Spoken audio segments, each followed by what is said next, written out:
सभी किसान भाइयों को नमस्कार। स्वागत है हमारे इस इफ्को किसान के फेसबुक लाइव सीरीज सेशन में।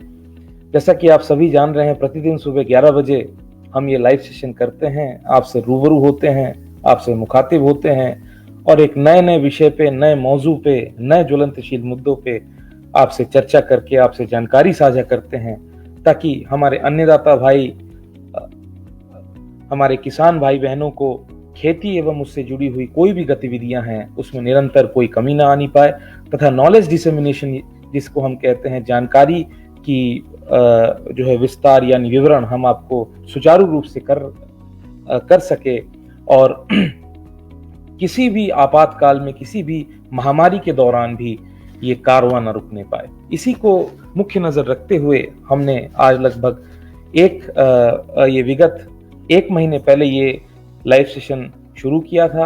आप सभी लोगों का प्यार एवं आभार जो है निरंतर मिलता रहता है। निरंतर सुबह कई किसान भाई एवं बहनें, छात्र छात्राएं, शोधकर्ता सभी लोग हमारे साथ यहाँ पे जुड़ते हैं, तथा हम जिस भी विषय पे चर्चा करते हैं, जो भी विशेषज्ञ के साथ जुड़ते हैं, उनके साथ जुड़ के अपनी कौतूहलता, अपनी जिज्ञासा एवं अपनी क्यूरियोसिटी को मिटाते हैं। आशा करते हैं कि इसी तरह से ज्यादा लोग हमारे साथ जुड़ें, ज्यादा से ज्यादा किसान भाई बहनें तथा छात्र छात्राएं एवं कृषि प्रणाली से जुड़े हुए जितने भी स्टेक होल्डर्स हैं, सभी लोग जुड़ के इस कार्यक्रम का सम्मान बढ़ाए तथा इसकी शोभा बढ़ाते रहें। मैं सभी का आभार प्रकट करता हूं। इफ्को किसान की ओर से बहुत बहुत धन्यवाद। इसी कड़ी को आगे बढ़ाते हुए आज भी हम कुछ ऐसे ही रोचक विषय पर चर्चा कर रहे हैं, जिसका संबंध जब से कृषि शुरू हुई है, या फिर मैं कहूं जब से ये धरती शुरू हुई है, तब से इसका संबंध है।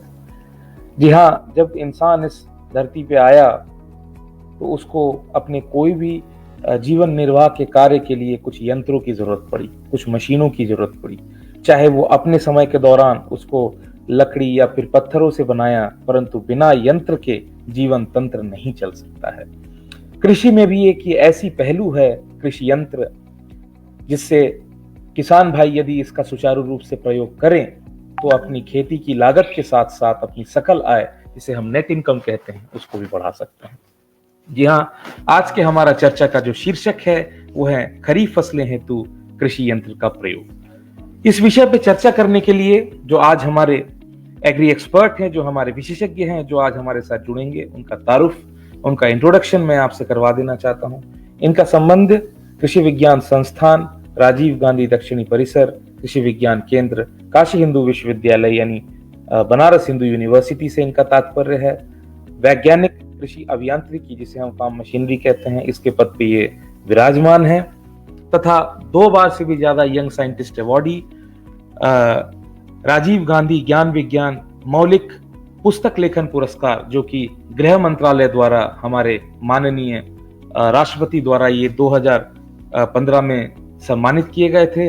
राज्य भाषा गौरव पुरस्कार में प्रथम पुरस्कार ये भी 2017 में हमारे माननीय राष्ट्रपति द्वारा सम्मानित इनको किया गया था, यानी 2 टाइम्स ये जो है प्रेसिडेंट अवॉर्डी हैं। Best editorial award, best teacher award, best innovator award तथा excellence in energy award Indian Institute of Technology Banaras Hindu University से। 18 बुक्स के ये स्वतः लेखक हैं, 45 इनके शोध पत्र हैं, जिनमें से कि 10 अंतर्राष्ट्रीय शोध जो है पब्लिकेशंस में पब्लिश्ड हैं। 100 से भी ज्यादा इनके समसामयिक लेख हैं, 5 से ज्यादा इनके ट्रेनिंग मैनुअल्स हैं, 8 इनके एक्सटेंशन मैनुअल्स है, 2 इन्होंने शोध छात्रों को इन्होंने अभी तक गाइड किया है, तथा 8 से 10 उच्च स्नातक के छात्रों को भी ये विगत गाइड करते आ रहे हैं। 3 से ज्यादा इनके रेडियो टॉक्स हैं तथा 3 से ज्यादा इन्होंने टीवी टॉक्स किए हैं। यदि इनकी मैं उपलब्धता, इनके अवार्ड्स, इनकी अचीवमेंट्स की बात करूं तो शायद हो सकता है आज पूरा दिन इसी में निकल जाए, और फहरिस्त इतनी लंबी है कि इस पे एक सेपरेट चर्चा की जा सकती है। तो आइए पूरे उत्साह के साथ स्वागत करते हैं बहुप्रचलित, बहुमुखी, बहुप्रतिभावान हमारे आज के युवा वैज्ञानिक, युवा agri expert doctor Sunil Kumar Goyal ji का। डॉक्टर साहब नमस्कार। नमस्कार सिद्धार्थ जी, और आप सभी लोगों का, किसान भाइयों को मैं नमस्कार करता हूं कि आप इसको एसआर में किसान भाइयों से संपर्क करने हेतु, चर्चा करने हेतु मुझे चुना। धन्यवाद। डॉक्टर साहब, सर्वप्रथम तो मैं आपको बता देना चाहता हूँ, इफ्को किसान की ओर से, हमारे इस इफ्को किसान सीएसआर में जुड़े 1 लाख किसान भाइयों की ओर से, तथा इस लाइव सेशन में जुड़े हुए लगभग 70 से ज्यादा किसान भाई बहनें, छात्र छात्राएं जुड़ी हुई हैं, इन सभी की ओर से आपका हार्दिक स्वागत, अभिवादन एवं साधुवाद। मैं आपको बता देना चाहता हूं, हमारे साथ आज इस समय लाइव सेशन में नीलेश चौधरी जी महाराष्ट्र, अजय वर्मा जो कि आपके छात्र रहे हैं वाराणसी, मोनालिसा भट्टाचार्य जी प्रयागराज, दया श्रीवास्तव जी लखीमपुर सीतापुर से, पुनीत मिश्रा जी लखनऊ से, आशीष धूमल पाटिल जी, नीलेश कुमार जी, पुष्पेंद्र चौधरी जी, शिव भगवान साहू डबरा, करुणेश त्रिपाठी बिहार से, पंकज करेला, सतीश तिवारी, सौरभ रक्षित वेस्ट बंगाल से, ये भी आपके छात्र रहे हैं, रामभू कुमार, इन सभी लोगों ने आपका हार्दिक स्वागत एवं अभिनंदन किया है। सभी व्यूअर्स का बहुत बहुत धन्यवाद हमारे साथ लाइव सेशन में जुड़ने के लिए एवं हमारे एक्सपर्ट का कमेंट करके स्वागत करने के लिए। डॉक्टर साहब, आज का जो विषय है, आज का जो चर्चा का विषय है, इतना रोचक है, लगभग 80 से ज्यादा लोग जुड़ चुके हैं और धीमे धीमे अभी लोगों की संख्या और बढ़ती जाएगी, किसान भाई बहन, छात्र छात्राएं और जुड़ेंगे। इसका शीर्षक मैंने सबको बता दिया है। सर्वप्रथम मैं चाहूंगा कि आप आज हमारे सेशन के बारे में एक पृष्ठभूमि दें एवं इंट्रोडक्शन देके बताएं कि मुख्यतः आज हम किन किन बिंदुओं पे चर्चा करेंगे। ओवर टू यू डॉक्टर साहब। धन्यवाद सिद्धार्थ जी। आज का जो चर्चा का विषय आपने चुना है और उस चर्चा में मुझे चुना है, इसके लिए पहले तो बहुत बहुत धन्यवाद।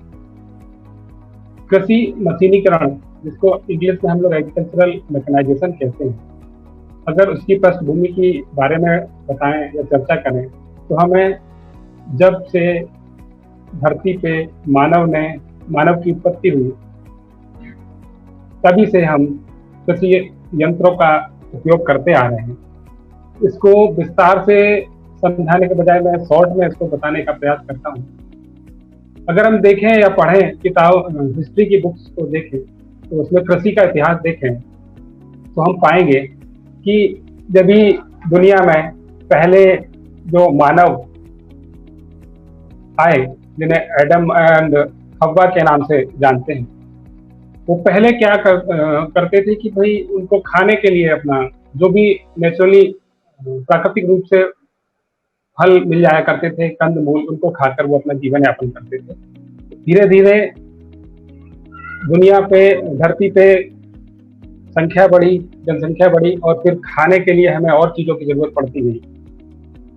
उन जरूरतों को पूरा करने के लिए स्टार्टिंग में, शुरुआत में घास कुल के, जिन्हें हम आज जौ, धान और गेहूं के नाम से जानते हैं, इस तरीके के कुछ बहुत सारी चीजों की उत्पत्ति हुई। उससे उन्हें कुछ दाने मिले जिसको उन्होंने खाकर देखा कि भाई ये हमारे भूख को शांत करने के लिए अच्छा है, और उन दानों को उन्होंने अगर संजो कर रखा, अगले मौसम में जब भी वैसी प्राकृतिक स्थिति हुई, वैसा ही मौसम हुआ, बरसात हुई, बरसात होने के पहले उन्होंने उन बीजों को मिट्टी में डालने से पहले देखा कि अगर ऐसे ही मिट्टी में डाल दे रहे हैं तो वो खराब हो जा रहे हैं, उनको चिड़िया खा जा रही है या उनमें अंकुरण नहीं होने की संभावना थी। तो धीरे धीरे बुद्धि का विकास भी हुआ, साथ साथ कृषि में भी विकास हुआ। तो उन्होंने खेत को जोतना उचित समझा। तो जोतने के लिए मिट्टी खोदने की जरूरत पड़ती है, खुदाई के लिए उन्होंने पहले पत्थरों का, फिर लकड़ी का, फिर लोहे का, ऐसे करके धीरे धीरे कुछ चीजों का प्रयोग करते करते खेती में विकास होता गया। तो सबसे आज के समय में देखने लायक जो हमारा देसी यंत्र है, इसको प्रागैतिहासिक यंत्र कहें तो हमारा देसी हल, उसके हिसाब से जैसे जैसे देश दुनिया में चीजें विकसित होती गई, वैसे वैसे इंडिया में और पूरे विश्व में एग्रीकल्चर में इंप्लीमेंट बनते गए, ट्रैक्टर बनते गए और अलग अलग तरीके की मशीनें बनती गई। तो अगर भारत देश में हम बात करें तो भारतीय कृषि अनुसंधान परिषद का भोपाल स्थित भारतीय कृषि अभियंत्रण अनुसंधान संस्थान है, जो भारत का मुख्य कृषि अभियंत्रण के क्षेत्र में कार्य करने वाला संस्थान है। और वहां पर हमारे देश की मांग के अनुरूप अलग अलग परिस्थितियां, अलग अलग मिट्टी, अलग अलग जलवायु, अलग अलग फसलों के अनुरूप वहां पर जो कृषि वैज्ञानिक महोदय हैं वो कृषि यंत्रों का विकास करते हैं, निर्माण करते हैं और हमारे देश के किसान भाइयों को उपलब्ध कराते हैं। ये तो बात हुई सिद्धार्थ जी किसान भाइयों हमारे पृष्ठभूमि की। जी सिद्धार्थ जी। जी सर, आपने बड़े ही जो है विस्तृत रूप में कहा कि आखिरकार जब से ये मानव जाति शुरू हुई है तब से ही यंत्रों का उपयोग हो रहा है, चाहे वो लकड़ी के रूप में हो, चाहे वो पत्थर के रूप में। और आज हम ऐसे दौर पे आ गए हैं कि बिना कृषि यंत्रों के, बिना कोई भी यंत्रों के हमारा जीवन सफल नहीं, हमारा जीवन संपूर्ण नहीं। तो डॉक्टर साहब, मैं बता देना चाहता हूं कि मात्र अभी 10 मिनट हुए हैं और रोचकता इतनी बड़ी है, लगभग 80 से ज्यादा किसान भाई बहनें और एवं छात्र छात्राएं हमारे साथ जुड़े हुए हैं। इसी बीच सवालों की भी लंबी फहरिस्त लग चुकी है। तो सर्वप्रथम मैं लूंगा पहला सवाल आज का, क्योंकि कई हमारे किसान भाई है शिव भगवान साहू डबरा से, उन्होंने काफी सवाल पूछ दिए हैं, तो मेरा दायित्व बनता है उनका एक सवाल लूं। शिव भगवान डबरा जी हैं, वो ये जानना चाहते हैं कि सर नमस्कार, एक ग्राम पंचायत पर एक कृषि यंत्र पर कितने कृषकों को सब्सिडी मिलती है? ये सब्सिडी से जुड़ा हुआ डॉक्टर साहब सवाल है। यदि आप कंफर्टेबल हो तो काइंडली हमारे जो है किसान भाई को जो है संबोधित करें और इनके सवाल का जवाब दें। बिल्कुल, मैं कंफर्टेबल हूँ और बहुत बहुत धन्यवाद सरदार जी जो आपने सवाल पूछा। देखिए, एक ग्राम पंचायत में अगर हम चर्चा करें तो एक ग्राम पंचायत में ये हमारे, पहले मैं एक ओवरऑल आपको बता दूं फिर आपके सवाल पे आता हूँ। देखिए, अभी भारत सरकार ने कृषि यांत्रिकरण मिशन में पूरे भारतवर्ष के सभी राज्यों के सभी जिलों को आच्छादित किया है और फिर जिलों को ब्लॉक लेवल में, तहसील लेवल में, जिला पंचायत लेवल में विभक्त करके कृषि यंत्र उपलब्ध कराने हेतु प्रयासरत है हमारी भारत सरकार और राज्य सरकारें। तो जैसा आपका प्रश्न है कि एक पंचायत में, ग्राम पंचायत में कितने किसानों को यंत्र सब्सिडी के साथ मिलता है, ये निर्भर करता है कि आपके गांव में कितने लोगों की जनसंख्या है। अगर हम एक छोटा सा उदाहरण देके आपको बताना चाहें, एक गांव में अगर 2500 लोगों की जनसंख्या है तो उन 2500 लोगों में हम पहले 10 लोगों का अगर समूह बना लें, 10 लोगों के कई समूह बना लें और एक समूह की अगर चर्चा करें तो हम 10 लोगों का एक समूह बना लें। उस समूह को लेकर जब हम कृषि यंत्र लेने के लिए प्रयासरत होंगे तो उसमें हमें कितने कृषि यंत्र मिल जाएंगे कि जो आपके एरिया में, आपके क्षेत्र में होने वाली फसलों से संबंधित जो भी कृषि यंत्र होंगे वो आपको लगभग सब मिल जाएंगे। और इन यंत्रों पर अलग अलग प्रकार का अनुदान सब्सिडी उपलब्ध है। सामान्य रूप से अगर हम कहें तो इन पे लगभग 40 से 50% भारत सरकार अनुदान देती है। और आप अगर इंडिविजुअल अपना खुद के लिए लेना चाहते हैं तो आपको 100% सब्सिडी पे मिल जाएगा कृषि यंत्र जो भी आपको चाहिए, लेकिन उसकी लिमिटेशन है कि आपको 1.25 लाख रुपए तक का ही आप कोई कृषि यंत्र लेंगे, या 1.25 लाख रुपए तक में ही 1, 2, 3 जितने भी आपको यंत्र लेने हैं, जितने रुपए उस धनराशि में आ जाए, उस पर आपको 100% सब्सिडी मिल सकती है। जी सिद्धार्थ जी डॉक्टर साहब, आशा करते हैं शिव भगवान साहू जी आपको आपके सवाल का उचित जवाब मिल गया है। डॉक्टर साहब ने बड़े ही विस्तृत रूप से कहा कि समूह बना के यदि आप जाएं तो आप इस सब्सिडी का लाभ ज्यादा उठा सकते हैं। हालांकि ये सब्सिडी के ऊपर मेरी थोड़ी सी एक अलग राय है। सब्सिडी एक ऐसी चीज है जो किसान को बहुत ही जो है डिपेंडेंट बना देती है। यदि मैं इस पर चर्चा करूंगा तो हो सकता हो एक अदर जो है डिबेट का मुद्दा बन जाएगा, तो इस पर ज्यादा चर्चा ना करते हुए अगले सेगमेंट की ओर बढ़ते हैं। अगले सेगमेंट की ओर बढ़ने से पहले मैं आपको बता दूं, राकेश शर्मा जी, सुमित झा जी, हरि पाठक जी, ग्वाला धीरज यादव, चिन्मय पलाई उड़ीसा से जो आपके छात्र रह चुके हैं, रुद्र प्रताप सिंह बिसेन, परितोष पात्रा वेस्ट बंगाल से, आवेद अहमद खान जी, इन सभी लोगों ने आपका हार्दिक स्वागत एवं अभिनंदन किया है। बहुत बहुत धन्यवाद सारे व्यूअर्स का हमारे साथ जुड़ के, हमारे लाइव सेशन में कमेंट करके हमारे एक्सपर्ट का स्वागत करने के लिए। सवालों की फहरिस्त तो काफी लंबी है डॉक्टर साहब, परंतु समय सीमा को देखते हुए मैं लूंगा, सभी के सवाल लूंगा, लेकिन बढ़ते हैं हमारे आज के अगले सेगमेंट की ओर। अगले सेगमेंट में मैं चाहूंगा डॉक्टर साहब कि आप चर्चा करें कि धान जो कि हमारे देश के तथा विश्व का एक बहुत ही मुख्य अनाजी फसल है, एक जो है स्टेपल फूड है, तो धान की फसल को मद्देनजर रखते हुए यदि धान की हम खेत की तैयारी के विषय में चर्चा करेंगे कौन कौन से मुख्य कृषि यंत्र हैं जो किसान भाई को सुचारू रूप से प्रयोग करना चाहिए तथा अपनी खेत की तैयारी सफल रूप से करके धान की अच्छी खेती कर सकें, इस पे जरा सा चर्चा करके मार्गदर्शन करें। जी सिद्धार्थ जी, एक चीज मुझे लग रहा है पहले मेरे हिसाब से छूट गया है, मैं 2 मिनट उसको कवर करूंगा फिर आपके इस सेगमेंट में आऊंगा। इम्पोर्टेंस की बात मैं बताना थोड़ा सा लग रहा छूट गया है कि इन कृषि यंत्रों का इम्पोर्टेंस क्या है, महत्ता क्या है, जरूरत क्यों है। तो जैसा हम देख रहे हैं, अगर धान की फसल की बात करें या पूरे एग्रीकल्चर में बात करें तो हम देखेंगे कि हमारा जो पूरा कृषि का कार्य है वो लेबर आधारित है, मजदूर आधारित, लेबर इंटेंसिव है। तो हमारे देश में मजदूर भाइयों की थोड़ी सी कमी होने लगी है। इस कमी को पूरा करने के लिए कृषि यंत्रों की जरूरत पड़ी और इन यंत्रों को हर जगह पहुंचाने के लिए, हर किसान भाई को प्रयोग में लाने के लिए एग्रीकल्चर मैकेनाइजेशन मतलब कृषि यांत्रिकरण मिशन चलाना पड़ रहा है पूरे देश में। और इसके साथ साथ जो मेन मुख्य जो इसका उद्देश्य है यांत्रिकरण का, वो ये है कि हमारा जो खेती में काम है वो काम को हम कम समय में, कम मेहनत में और एक तरीके से अगर देखें तो कम लागत में बड़ी सरलता से संपन्न कर सकते हैं। इसलिए हमें इन मशीनों की जरूरत पड़ती है। अब मैं आता हूँ सिद्धार्थ जी आपके सेगमेंट पे, जिसमें आपने जानना चाहा है कि हमें धान की फसल तैयार बुवाई के लिए, धान की खेती के लिए खेत की तैयारी हम कैसे।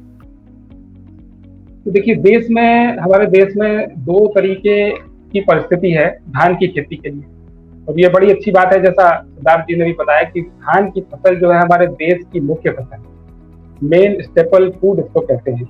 अच्छा, एक कभी कभी एक आधा अंग्रेजी का अगर शब्द आ जाए तो उसके लिए क्षमा याचना चाहूंगा। कोई बात नहीं डॉक्टर साहब, हमारे साथ लाइव सेशन में जुड़ के हमारे सभी किसान भाई और बहन इतने सशक्त हो चुके हैं कि अब कई अंग्रेजी के सवाल एवं उसके जो है शब्द को वो पहचानने लगे हैं। We have a lot of smart farmers, please go ahead. Very good, बहुत अच्छा है। ये हमारे देश में स्मार्टनेस का एक एग्जाम्पल है। जैसा मैं बता रहा था कि हमारे देश में धान की फसल या धान की पैदावार 2 परिस्थितियों में की जाती है। एक जो सामान्यतः है सिंचित क्षेत्रों में जो हम धान की फसल लेते हैं, दूसरा है असंचित क्षेत्र या जहाँ पर पानी की कमी है या जिसको हम बारानी क्षेत्र बोलते हैं। तो पहले मैं चर्चा करूंगा कि अगर सिंचित क्षेत्र में हमें धान की फसल लगानी है तो उसमें हम खेत की तैयारी कैसे करें। सदियों से ये काम होता आ रहा है, इसमें कोई बहुत ज्यादा वैज्ञानिक विधि का इंटरवेंशन नहीं है। तो सिंपल तरीका यह है, साधारण तरीका यह है कि जिस खेत में हमें धान की रोपाई करनी है या धान की बुवाई करनी है, सिंचित क्षेत्रों में खेत तैयार करने के लिए हमें पहले हम करते थे कि भाई हल, देसी हल और बैलों को हम खेत में या तिफारा लगा के खेत में लेव लगाना जिसे बोलते हैं, अंग्रेजी में पडलिंग बोलते हैं, वो कार्य किया करते थे। आजकल या कई दशकों से आप देखेंगे वो कार्य ट्रैक्टर के साथ होने लगा है। तो सिंचित क्षेत्रों में खेत तैयार करने के लिए हमें खेत में पानी भर देना चाहिए पहले, और उस पानी भरे हुए खेत में ट्रैक्टर के पहियों के साथ जो पडल रिंग्स आते हैं जिन्हें तो जोड़ के और पूरे खेत में अच्छे से उसकी पडलिंग करनी चाहिए, मचाई करनी चाहिए, जिससे कि खेत में लेव लगना जो हम बोलते हैं ना वो हो जाए, मतलब एक लुगदी टाइप का बन जाए, कीचड़ पूरा खेत में ऐसे अच्छे से तैयार हो जाए, जिससे कि खेत में हम और समय तक जब अभी पूरा फसल हमारा रहेगा तो जो पानी है वो बहुत ज्यादा नीचे रच के ना जाए, वो वहीं पर ऐसी स्थिति खेत तैयार हो जाए कि पानी बहुत नीचे तक न जाए जो हमारे आगे फसल में रहने वाला है। ये तो हमारे सिंचित क्षेत्रों के लिए हो गया। असंचित क्षेत्रों में जहाँ बारानी क्षेत्र है, ड्राईलैंड एरिया है, वहां पर धान की खेती करने के लिए, खेत तैयार करने के लिए हमें बहुत आजकल आसान कृषि यंत्र उपलब्ध हैं। तो अगर वैज्ञानिक तरीके की चर्चा करें तो क्या करना होता है, पहले हमें खेत में मिट्टी पलट हल, जिसे हम लोग एमडी प्लाउ बोलते हैं, एक जुताई खेत में मिट्टी पलट हल से करनी होगी। उसके बाद 2 से 3 जुताई हमें हैरो या कल्टीवेटर, जो भी आपके यहाँ आसानी से उपलब्ध हो जाए, उससे जुताई खेत की करनी होगी। 2 से 3 बार। तो इसलिए क्योंकि मिट्टी पलट हल से जब हम खेत की जुताई करते हैं तो वो लगभग 12 इंच 1 फीट तक की मिट्टी को पलटता है, नीचे से ऊपर लेके आएगा और बड़े बड़े ढेले बन जाते हैं। अब उन ढेलों को तोड़ने के लिए, मिट्टी को भुरभुरा बनाने के लिए, पौधों के अंकुरण के हिसाब से उसको बनाने के लिए उसमें हमें कल्टीवेटर या हैरो की जरूरत पड़ती है। तो 2-3 बार उससे करके कर देंगे तो हमारा खेत अच्छे से तैयार हो जाएगा। और एक अच्छी चीज आजकल है मार्केट में, रोटावेटर जो हमारा है सभी लोग जानते हैं, लेकिन बहुत सारे वैज्ञानिक महोदय इसका विरोध तो नहीं कहेंगे, लेकिन अगर वैज्ञानिक तरीके से सही सिस्टम से हम रोटावेटर का प्रयोग कर रहे हैं तो भी हम खेत को अच्छे से तैयार कर सकते हैं। उसमें करना क्या है कि खेत में सिर्फ सिंगल ऑपरेशन में एक बार में हम खेत में चला देंगे तो हमारे पूरे खेत की मिट्टी जो है भुरभुरी हो जाएगी और अच्छी हो जाएगी। इसके अलावा एक और नया यंत्र अभी मार्केट में उपलब्ध है, रोटावेटर से ही मिलता जुलता, रोटावेटर का एडवांस वर्जन जिसे कहें जायरोवेटर बोलते हैं। रोटावेटर में क्या होता है, ओनली एल शेप के, अगर कहें एल शेप के उसमें ब्लेड्स लगे होते हैं, जिसका अगर हम निरंतर खेत में प्रयोग करेंगे, क्योंकि हर किसान हर चाहता है, हम भी चाहते हैं कि हमारा कम खर्च में, कम मेहनत में और जल्दी हमारा खेत तैयार हो जाए, तो हम हर बार अगर रोटावेटर से जुताई करते रहेंगे तो एक निश्चित गहराई तक, मान लो 3 से 6 इंच तक के ब्लेड उसमें आते हैं, तो वो मैक्सिमम 6 इंच की गहराई तक ही वो जुताई करेगा और उसके नीचे कड़ी परत बन जाएगी। उस परत के से बहुत सारे नुकसान होते हैं, वो परत हमारे खेत में विकसित ना हो, वो परत न बने, उसके निदान के लिए हमारे कृषि वैज्ञानिकों ने जायरोवेटर करके एक यंत्र बनाया है। इसमें बहुत ज्यादा कुछ परिवर्तन नहीं है, ब्लेड्स में अंतर होता है। इसमें जो ब्लेड्स आते हैं वो हमारे सी टाइप के, ABC जो सी अक्षर है अंग्रेजी का उसके जैसे होते हैं, या फिर जे टाइप के होते हैं, JKLM करके, जैसे अंग्रेजी का एक अक्षर है जे, उसके जैसे होते हैं। तो इससे जब हम खेत की अगर तैयारी कर रहे हैं धान के लिए या किसी भी फसल के लिए, तो अगर जायरोवेटर का प्रयोग कर रहे हैं तो उससे आपके खेत में कड़ी परत बनने की संभावना कम हो जाती है और इस तरीके से हम सिंगल ऑपरेशन में हमारे खेत को असिंचित दशा में बुवाई के लिए तैयार कर सकते हैं। जिस तरह से जी डॉक्टर साहब, बड़े ही विस्तृत जो है रूप से कहा आपने कि कौन कौन सी मुख्य यंत्र हैं जिनको कि किसान भाई सुनिश्चित ही प्रयोग करें और प्रयोग करने के साथ साथ उनका अधिक लाभ लेके अच्छी खेत की तैयारी करें, ताकि खरपतवार एवं जो ये मिट्टी जनित रोग हैं उनसे भी जो है किसान भाई बच सकते हैं।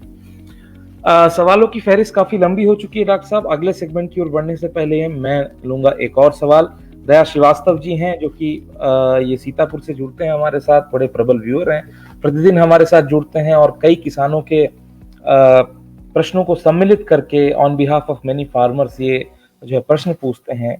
दया श्रीवास्तव जी ये जो है जानना चाहते हैं कि अरहर, तिल, मूंग, उड़द की बुआई एकल एवं अगर मिश्रित फसल हेतु कौन कौन सी उन्नत कृषि यंत्र हैं जिससे किसान भाई आसानी से बुआई कर सकें। मैं एक बार आपको रिपीट कर देता हूं सर। अरहर, तिल, मूंग, उड़द की बुआई यदि अगर एकल की जाए या फिर मिश्रित जो फसल में की जाए तो कौन कौन से उन्नत कृषि यंत्र हैं जिससे किसान भाई आसानी से बुआई कर सकते हैं। जी डॉक्टर साहब। डॉक्टर दया श्रीवास्तव जी मेरे मित्र भी हैं, बहुत बहुत धन्यवाद डॉक्टर साहब कि आपने बड़ा अच्छा क्वेश्चन पूछा है। अरहर, तिल, उड़द और मूंग की अगर एकल मतलब अलग अलग, जैसा मैं समझ पा रहा हूँ कि अलग अलग फसलों की अगर हमें बुआई करनी है तो इनके लिए देखिए आजकल मार्केट में हर प्रकार का सीड ड्रिल उपलब्ध है और हम सीड ड्रिल का प्रयोग करके उसमें क्या होता है कि जो मीटरिंग डिवाइस जिसे बोलते हैं, क्योंकि मैं डॉक्टर साहब से मुखातिब हूँ इसलिए मैं थोड़ा साइंटिफिक वर्ड यूज कर लूंगा। उसमें जो मीटिंग डिवाइस होता है, मीटिंग डिवाइस मतलब जो बॉक्स से दानों को नीचे फूल में डालने का जो कार्य करता है, वो मीटरिंग डिवाइस अलग अलग प्रकार के उपलब्ध हैं हर फसल के लिए। जैसे आपका अरहर थोड़ा बड़ा हो गया, मूंग और छोटा हो गया और तिल आपका और छोटा हो गया। तो जिस प्रकार का आपको फसल की दाने की बुवाई करनी है उस प्रकार का मीटरिंग मैकेनिज्म सिस्टम, जो गिरारी जैसे देसी भाषा में है, सीड ड्रिल में आप परिवर्तित करके समायोजन करके उससे एकल बुवाई कर सकते हैं।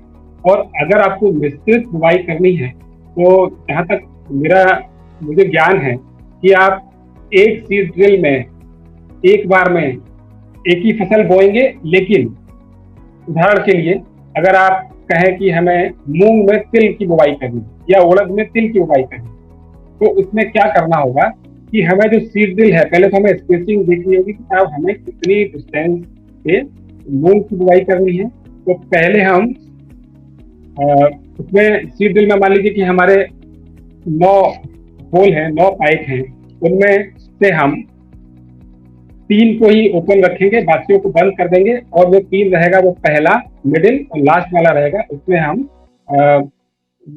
अपना मूंग या उड़द का बीज भरकर खेत में बुवाई कर देंगे। उसके बाद हमें जब तिल की बुवाई करनी है तो जिन होल को हमने पहले खोला रखा था उनको अभी बंद कर देंगे, और जो होल हमने बंद किए तो उनको खोल देंगे, और उनमें मीटरिंग डिवाइस जो मैंने बताया वो आप चेंज करेंगे। उसके बाद फिर आप खेत में उसी पैटर्न पे ट्रैक्टर चलाएंगे कि आपका जो लाइन है वो तिल में, मूंग में या उड़द में मिक्स ना हो, और इस तरीके से इसकी आप बुवाई आसानी से करते हैं। मुझे आशा है कि डॉक्टर साहब मेरी बात से सहमत होंगे। सिद्धार्थ जी। जी सिद्धार्थ जी। जी डॉक्टर साहब, आशा करते हैं कि ये डॉक्टर दया श्रीवास्तव जी को आपको आपके सवाल का उचित जवाब मिल गया है, और जो है सर ने काफी विस्तृत रूप से कहा और बड़े ही सरल अंदाज में बताया कि कौन कौन से पाइप्स हैं जिनको आपको एक बार ओपन करना है, एक बार बंद करना है। उसी हिसाब से आप जो है चाहे एकल हो, चाहे मतलब मोनोक्रॉपिंग हो, या फिर इसकी इंटरक्रॉपिंग करनी हो, तो अच्छे से आप कर सकते हैं। आवेद अहमद खान जी, आप ये जानना चाहते हैं कि आपके खेत में दीमक का प्रकोप बहुत जो है बढ़ गया है। आवेद जी, आज हमारा जो सत्र है, जो हमारा सेशन है, वो कृषि यंत्रों पे है। हम अप्रिशिएट करते हैं, हम बहुत धन्यवाद है आपने सवाल पूछा है, परंतु ये सवाल मैं एक्सपर्ट को नहीं उठा पाऊंगा, परंतु आपके सवाल का जवाब 24 घंटे में निश्चित ही हम जो है उठाएंगे। सभी किसान भाइयों से अनुरोध है, भाई बहनें एवं छात्र छात्राओं से अनुरोध है कि प्रयास करें, जो आज का हमारा सेशन है, जो हमारा सत्र है, इससे जो है जुड़े हुए प्रश्न अपनी कौतूहलता को रखें, जो है प्रश्नों को रखें, और यदि कोई ऐसा प्रश्न आपके मन में खटक रहा हो और आपको जानकारी लेनी है तो कमेंट करके जरूर अवश्य लिखें, और हम 24 घंटे के अंदर उसका जवाब आपको निश्चित ही देंगे। तो डॉक्टर साहब, लगभग 27 मिनट हो चुके हैं, तो बढ़ते हैं हमारे अगले सेगमेंट की ओर। जैसा कि आपने अभी बताया, जो ये सिंचित एवं असिंचित क्षेत्र हैं, उनमें कौन कौन से कृषि यंत्रों का मुख्य प्रयोग किया जाता है खेत की तैयारी हेतु। अब मैं जानना चाहता हूँ, इसी तरह से जो वर्षा आधारित क्षेत्र हैं एवं जो सिंचित क्षेत्र में भी हैं, इनमें और कौन कौन से मुख्य यंत्र हैं जो किसान भाई प्रयोग करके अपनी खेती में लाभ ले सकते हैं। जी डॉक्टर साहब। सिद्धार्थ जी, जहाँ तक मैं समझ पा रहा हूँ तो आप पूछना चाह रहे हैं कि अभी इन दोनों परिस्थितियों में खेत में हम, मतलब अगर धान की बात करें तो आगे हम क्या इसमें करेंगे। मेरे हिसाब से बुवाई का बिल्कुल डॉक्टर साहब। नहीं, यदि गुड़ाई की मैं बात कहूँ तो गुड़ाई पे मैं बाद में आऊंगा। मैं चाह रहा था कि आपको बुआई है। देखिए सिद्धार्थ जी, जैसा मैंने बताया कि सिंचित दशा में हमें जब धान की बुवाई करनी होती है तो उसके भी 2 विधियां हैं जो सामान्यतः हम लोग प्रयोग करते हैं, हमारे किसान भाई पूरे भारतवर्ष में। वो है कि पहले बेहन डालते हैं, मतलब एक नर्सरी डालते हैं, और वो नर्सरी आपका जो भी एरिया है उसमें से लगभग खेत के एक 600 से 700 वर्ग मीटर एरिया में हम नर्सरी तैयार करते हैं, जिसमें जो आपको इच्छित वैरायटी है, जिस प्रजाति का धान आप लगाना चाहते हैं, उसकी नर्सरी डालते हैं, और ये नर्सरी लगभग 21 दिन में तैयार हो जाती है। और उसके बाद फिर उसको 2 तरीके से लगाते हैं। एक तो है कि हम लेबर से, मजदूर भाइयों की मदद से अपने खेत में लगाते हैं, और उसमें समस्या थोड़ी सी ये आती है कि लेबर, हमारे गांव में मजदूरों की संख्या थोड़ी सी अभी तो ज्यादा हो गई है, लेकिन अगर सामान्यतः देखें तो कम रहती है, और पूरे एरिया में एक ही साथ रोपाई का जब कार्य चालू होता है तो लेबर बहुत ज्यादा महंगे हो जाते हैं। तो मजदूर भाइयों की मदद से भी हम रोपाई करवा सकते हैं। दूसरा हमारा तरीका है जो पैडी या राइस ट्रांसप्लांटर जिसे हम बोलते हैं, एक मशीन होती है जो आसानी से भारतवर्ष में बहुत सारे राज्यों में उपलब्ध है, हमारे यूपी में भी उपलब्ध है। इस मशीन का प्रयोग करके हम आसानी से और लाइनों में धान की रोपाई कर सकते हैं। इससे मजदूर भाइयों की तुलना में ये काम बहुत सस्ता पड़ता है और जल्दी हमारे खेत की रोपाई हो जाती है। ये मशीन 2 प्रकार की उपलब्ध है अभी भारतवर्ष में। एक तो जो पावर टिलर ऑपरेटेड है, मतलब सेल्फ ऑपरेटेड है, उससे चलती है। इसकी कार्य क्षमता थोड़ी ज्यादा होती है। और दूसरी मैनुअल, जो आदमी हाथ से चलाता है। तो हाथ से चलाने वाली जो मशीन है वो सामान्यतः किसान भाई उसका प्रयोग नहीं करते, क्योंकि थोड़ा सा मेहनत लगती है। एक किसान भाई उसको ऑपरेट करते हैं। और जो सेल्फ प्रोपेल्ड है, जो इंजन के साथ आती है, वो ज्यादातर किसान भाई प्रयोग करना चाहते हैं। हमारे दक्षिण भारत में बहुत सारे किसान भाई प्रयोग करते हैं। अच्छा, इससे पहले एक चीज बताना छूट गया कि जब पैडी ट्रांसप्लांटर का किसान भाई लोग प्रयोग करना चाहेंगे तो उसके लिए हमें नर्सरी बनाने का तरीका थोड़ा सा, जो सामान्यतः जो नर्सरी बनाते हैं उससे ये थोड़ी सी अलग होती है। अलग इस प्रकार की होती है कि इसको जब हम नर्सरी बनाते हैं, इसमें मैट टाइप, चटाई टाइप की नर्सरी बनानी होती है, जिससे कि जब हम पौधों को, हमारी जो धान के पौधे हैं, उनको हम मिट्टी सहित उखाड़ के एक चटाई जैसा, साधारण भाषा में कहें घर के बाहर पैरदान जो होता है उसके जैसी स्थिति, मतलब साइज का हम काट के और उसको मशीन में रख सकें, तो नर्सरी टाइप, तो मैट टाइप की नर्सरी उसके लिए बनाना उचित होता है।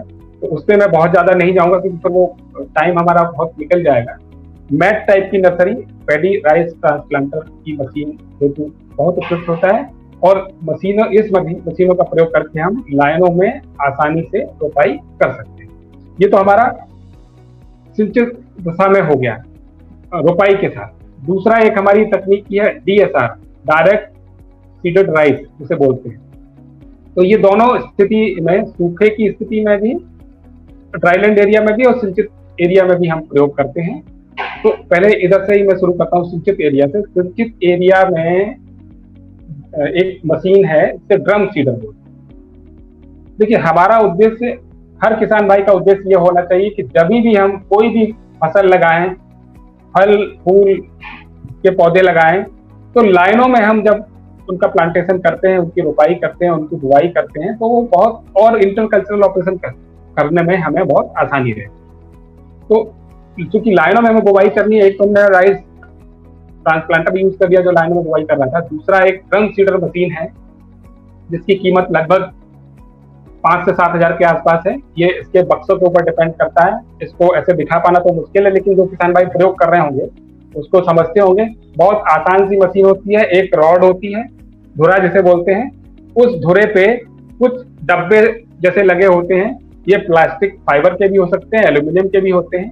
इन डब्बों पे 20 से 25 सेंटीमीटर की डिस्टेंस के हिसाब से इसमें छेद बने होते हैं। उन छेद को हम घटा या बढ़ा भी सकते हैं, उनको खोल के और बंद करके। उनको प्लग लाते हैं लगाने के। तो जिस डिस्टेंस का हमें बुवाई करनी है पौधों बीज की, उसको हम उससे आसानी से स्पेसिंग उसकी डिसाइड कर सकते हैं। इस मशीन का प्रयोग करके, इसमें जो बीज हम प्रयोग करते हैं, सामान्यतः इसमें अंकुरित बीज का उपयोग करते हैं। तो इस बीज का अंकुरण करने के लिए क्या करना होता है कि पहले तो हमें बीज को सीड ट्रीटमेंट करना होता है। और सीड ट्रीटमेंट करने के जो भी हमारे प्लांट प्रोडक्शन के साइंटिस्ट महोदय रहेंगे वो आपको बताएंगे। तो मैं सिर्फ यंत्रों का प्रयोग बताना चाहूंगा यहाँ पर। पहले हम बीज को लगभग 12 से 24 घंटे तक हम इसको ओवरनाइट, सीधा कहें ओवरनाइट, एक रात के लिए बीज को पानी में हम भिगा के रख देते हैं। उसके बाद सुबह पानी से निकाल के छायादार स्थान, पक्के स्थान पर इसको हम निकाल के रख देंगे और उसको फिर बोरे से ढक देंगे। और इसमें हम देखेंगे कि लगभग इसमें 12 से 24 घंटे के अंदर अंकुरित ये हो जाएगा धान। और अगली सुबह हम इसको बॉक्स में, उस ड्रम सीडर में भर के और इसको खेत में, लेव लगे हुए खेत में चलाएंगे तो ये खेत में हमारे लाइनों में बुवाई हो जाती है। ये सिंचित दशा की बात है। अभी असिंचित दशा की बात करें तो असिंचित दशा में भी, जहां हमारा ड्राईलैंड फार्मिंग है, वहां पर भी हम इस ड्रम सीडर का प्रयोग करके अपने खेत में, हम तैयार खेत में, जो तैयार हमने खेत कर लिया है, उसमें अंकुरित बीज भी बो सकते हैं अगर खेत में ठीक सी नमी है, और नहीं तो कम अंकुरित बीज या एकदम सूखा बीज भी बुवाई कर सकते हैं, लेकिन जो संस्तुत किया जाता है वो अंकुरित बीज ही किया जाता है ड्रम सीडर की हेल्प से। दूसरा एक तरीका है जिसे हम सीड ड्रिल का प्रयोग करते हैं। धान की बुवाई के लिए भी हम सीड ड्रिल का प्रयोग करते हैं, जिसमें हमारा नॉर्मल सीड ड्रिल है और जीरो टिल सीड ड्रिल भी प्रयोग करते हैं। लेकिन जीरो टिल सीड ड्रिल सामान्यतः बना किसी और काम के लिए, लेकिन हम अगर ये कहें कि किसी किसान भाई के पास जीरो टिल सीड ड्रिल है और उसको बुवाई करने के लिए अगर किराए पे दूसरा सीड ड्रिल लेना पड़े तो फिर मैकेनाइजेशन का कोई खास फायदा नहीं होगा, तो वो जीरो टिल मशीन का भी प्रयोग करके लाइनों में उचित गहराई पे उचित बुआई धान के बीज की बुआई करके दोनों दशा में अच्छे से बुआई कर सकते हैं। जिस तरह जी डॉक्टर साहब, आपने बड़े ही जो है सरल तरीके से और एक डिस्क्रिप्टिव वे में बताया कि धान की जो मुख्य फसल है उसकी बुआई हेतु, चाहे वो डायरेक्ट सीडेड हो, सीधी बुआई हो, या फिर उसको रोपाई की जाए, दोनों ही सिंचित एवं वर्षा आधारित जमीनों पर किस तरह से किया जा सकता है। इसी बीच हमारे एक व्यूअर है सुमन सिंह जी। सुमन सिंह जी, पहले तो धन्यवाद हमारे साथ लाइव सेशन में जुड़ने के लिए। आपका एक आपकी एक शिकायत है कि आपके जो है प्रश्नों का उत्तर नहीं दिया जाता है। यदि ऐसा है तो मैं आपसे व्यक्तिगत रूप से क्षमा चाहता हूं। आप सेशन से रिलेटेड जो भी प्रश्न पूछना चाहें जरूर पूछें, हम उसका उत्तर जरूर देंगे, हमारे एक्सपर्ट के सामने रखेंगे। यदि सेशन से हटके कोई प्रश्न है तो सेशन में हो सकता हो हम उस प्रश्न का जवाब ना दे पाए, परंतु 24 घंटे के अंदर हम जरूर आपके प्रश्न का उत्तर देंगे। तो आपकी यदि कोई जिज्ञासा है, कौतूहलता है, मैं सभी किसान भाइयों से आग्रह करता हूं जरूर पूछें, परंतु समय सीमा को देखते हुए हो सकता है कि मैं सभी किसान भाइयों के प्रश्न ना उठा पाऊं, परंतु ज्यादा से ज्यादा मैं यही कोशिश करता हूं, हमारे एक्सपर्ट्स को भी मैं यही आग्रह करता हूं कि वो ज्यादा से ज्यादा किसान भाइयों के सवालों का जवाब दें। अगले सेगमेंट की ओर बढ़ने से पहले 40 से ज्यादा लोग इस समय लाइव सेशन में जुड़े हो हमारे साथ और रोचकता काफी बरकरार है। आवेद अहमद खान जी ने कहा है कि सर, हमारे खेत से मिट्टी निकालकर सेंटर बनाया गया है, तो खेत को बराबर करने के लिए कौन यंत्र सही रहेगा? जी डॉक्टर साहब, मैं चाहता हूं इनके प्रश्न का उचित जवाब दें। अच्छा, खेत में से मिट्टी निकाल ली गई है, अभी वो मतलब खाल जिसे बोलते हैं अंडुलेटेड हो गया। आवेद जी बोल रहे हैं कि उनकी खेत से मिट्टी निकाल के एक मतलब कोई सेंटर वगैरह बनाया गया है, तो उनकी शायद जो है जमीन अंडुलेटेड हो गई है, प्लेन नहीं रही, तो उनको बराबर करना है। जी डॉक्टर साहब।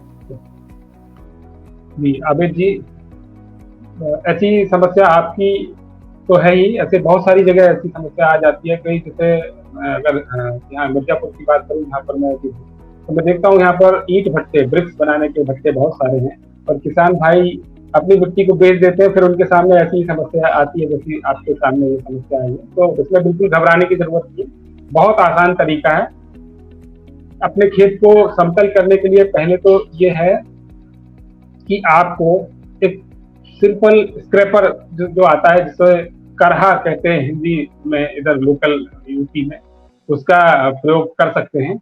और उससे आप पूरे खेत में ट्रैक्टर को से उसको अटैच करके, जब पूरे खेत में उसको ऑपरेट करेंगे, चलाएंगे, तो जो ड्राइवर महोदय उसको चला रहे होंगे, चालक महोदय, उनको अंदाजा होता है कि कैसे चलाना है। तो जहां आपकी मिट्टी ज्यादा होगी वहां से उसको इकट्ठा करके, जहाँ खाली जगह होगी वहां पर उसको डाल देंगे और उसको बड़ी आसानी से समतल कर लिया जाएगा। और खेत को समतल करना बहुत जरूरी होता है कि खेत में जब आप सिंचाई करते हैं, खाद देते हैं और भी जो क्रियाएं करते हैं, तो जहाँ पर गड्ढा होता है, पानी वहां पे लग जाता है और वहां के पौधे या तो गल जाते हैं या बहुत विकसित हो जाते हैं बाकी क्षेत्र की तुलना में। तो इस तरीके का आप स्क्रैपर का प्रयोग कर सकते हैं। दूसरा एक और तरीका है, वो अभी चूंकि पता नहीं आपका एरिया कितना है, अगर आपका बहुत बड़ा एरिया ऐसी समस्या से ग्रसित है तो आप लेजर लैंड लेबलर एक मशीन होती है, जिसका जो आपके एरिया में अगर कस्टम हायरिंग सेंटर कहीं आपके आसपास है तो वहां पर उपलब्ध होगा, और नहीं हर जिले में कम से कम जो कृषि विभाग होता है उनके पास या उनका जो सरकारी अपना एक फार्म होता है, उस फार्म पे एक लेजर लैंड लेबलर तो होता ही है। तो आप अपने एरिया के DDAG, डिप्टी डायरेक्टर कृषि महोदय जी को एक प्रार्थना पत्र दें और उनको बताएं कि मेरा साहब इतना बड़ा एरिया है और हमें उसका समतल करवाना है। तो वो आपके पत्र पर ध्यान देते हुए आपसे कुछ किराए रूप में कुछ धनराशि ले सकते हैं और वो लेजर लेवलर से आपके पूरे एरिया को इतने सलीके से समतल कर देंगे कि पूरे खेत में आपको जहां तक मेरा अपना अनुभव है कि आधा से 1 सेंटीमीटर का भी डिफरेंस मिलना बड़ा मुश्किल हो जाता है अगर सही तरीके से लैंड लेवलर का प्रयोग कर खेत को समतल किया। जी सिद्धार्थ जी डॉक्टर साहब, आशा करते हैं आबिद अहमद खान जी, धन्यवाद प्रश्न पूछने का, जो कि हमारे आज के सेशन से रिलेटेड है, और मैं आशा करता हूं आपके सवाल का उचित जवाब हमारे एक्सपर्ट ने आपको दिया है। तो डॉक्टर साहब, बढ़ते हैं हमारे आज के अगले सेगमेंट की ओर। 40 मिनट हो चुके हैं। जैसा कि आपने अभी बुआई के विषय में कहा, खेत की तैयारी के विषय में कहा, कौन कौन से मुख्य यंत्रों का प्रयोग किया जाता है खास करके धान की फसल में। अब हम बढ़ते हैं कि जो फसल सुरक्षा यानी प्लांट प्रोटेक्शन एक ऐसा सेगमेंट है, एक ऐसा मुद्दा है जो किसान भाई इसको लेके काफी चिंतित रहते हैं और काफी लागत भी आती है। तो फसल सुरक्षा की जो है क्षेत्र में, खास करके धान की फसल में, कौन कौन से मुख्य कृषि यंत्र हैं जो कि किसान भाई प्रयोग करके अधिक लाभ ले सकते हैं, इस पे जरा सा प्रकाश डालें तथा चर्चा करें। जी डॉक्टर साहब। जी दादी, देखिए कोई भी हम फसल ले रहे हो तो उसमें हमें फसल सुरक्षा की बहुत जरूरत पड़ती है, और फसल सुरक्षा हेतु हमें कुछ कीटनाशी, कुछ खरपतवारनाशी मतलब इंसेक्टिसाइड या पेस्टिसाइड का प्रयोग करना पड़ता है। ये हमारी किसान भाइयों की आज की मजबूरी हो गई है, लेकिन मेरा ये विनम्र अनुरोध है हाथ जोड़कर हमारे सभी किसान भाइयों से कि कृषि रक्षा रसायन जो है वो रक्षा रसायन तो उन्हें हम बोलते हैं, लेकिन एक तरीके का वो एक जहर है जो बीमारी को खत्म कर रहा है, जो कीड़े मकोड़ों को मार रहा है, मतलब वो कहीं ना कहीं हमको भी नुकसान देता है। तो जैसा हमारे माननीय प्रधानमंत्री महोदय और भारत सरकार का कृषि मंत्रालय और के साथ साथ हम सारे कृषि वैज्ञानिक भी यही चाहते हैं कि कम से कम कृषि रक्षा रसायनों का प्रयोग करें और जैविक विधि द्वारा तैयार किए गए कृषि रक्षा द्रव्य जो बनाए जा रहे हैं विभिन्न प्रकार के, उनका उपयोग करें। ये तो एक अपील है मेरी आप सभी लोगों किसान भाइयों से। अब हम ये बताएंगे कि भाई चाहे हम एग्रोकेमिकल यूज करें या जैविक विधि से बनाए हुए ये द्रव्य यूज करें, दोनों प्रकार के द्रव्यों को खेत में छिड़कने के लिए हमें मशीनों की जरूरत होती है, जिन्हें हम यंत्र कहते हैं। तो सामान्यता चूंकि हम जानते हैं कि हमारे देश में जो अधिकतर किसान भाई हैं उनकी जो संख्या है वो सीमांत या लघु कसर, तो हमें यंत्र भी उसी हिसाब से चुनने की आवश्यकता होती है। अगर कोई बड़े किसान भाई है जिनके पास एरिया बहुत बड़ा है तो उनके लिए उस हिसाब के कृषि यंत्र उपलब्ध है। तो मैं कृषि रक्षा रसायन छिड़काव हेतु मैं दोनों प्रकार के यंत्रों की चर्चा करूंगा सिद्धार्थ जी।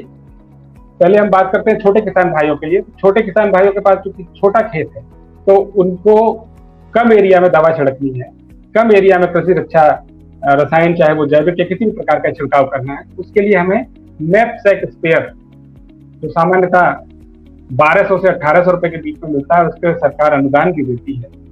ये सभी किसान भाई प्रयोग करते हैं और ये करना ही चाहिए, क्योंकि ये एक किसान भाई अपने पीठ पे लगा के हैंड ऑपरेटेड होता है, अपने हाथ से चलाते हैं। इसका जो टंकी आती है वो लगभग 15 से 18 या 10 से 18 लीटर तक की आती है। वो अलग अलग साइज की आती है, वो जैसी आपकी रिक्वायरमेंट हो उसका आप प्रयोग कर सकते हैं। इसके साथ साथ अगर हम थोड़ा और निचले स्तर के किसान भाइयों की चर्चा करें, मध्यम जिन्हें हम किसान कहें, अगर उनके पास खेती थोड़ी ज्यादा है तो उनके लिए जो है हमारे पावर ऑपरेटेड स्प्रेयर्स उपलब्ध है बाजार में। पावर ऑपरेटेड मतलब शक्ति चले, उनको चलाने के लिए उसके साथ में एक अटैच मोटर आता है, और ये मोटर जो है सामान्यतः पेट्रोल से चलने वाला होता है। तो इसमें होता क्या कि इसमें कार्य क्षमता बढ़ जाती है, जो हमें छिड़काव करना है एरिया में वो एरिया ज्यादा कवर कर सकते हैं। ये कंपेरिजन जो नैपसेक स्प्रेयर है उसकी तुलना में ये थोड़े महंगे आते हैं और उसी हिसाब से फिर इनका कार्य एरिया भी बढ़ जाता है।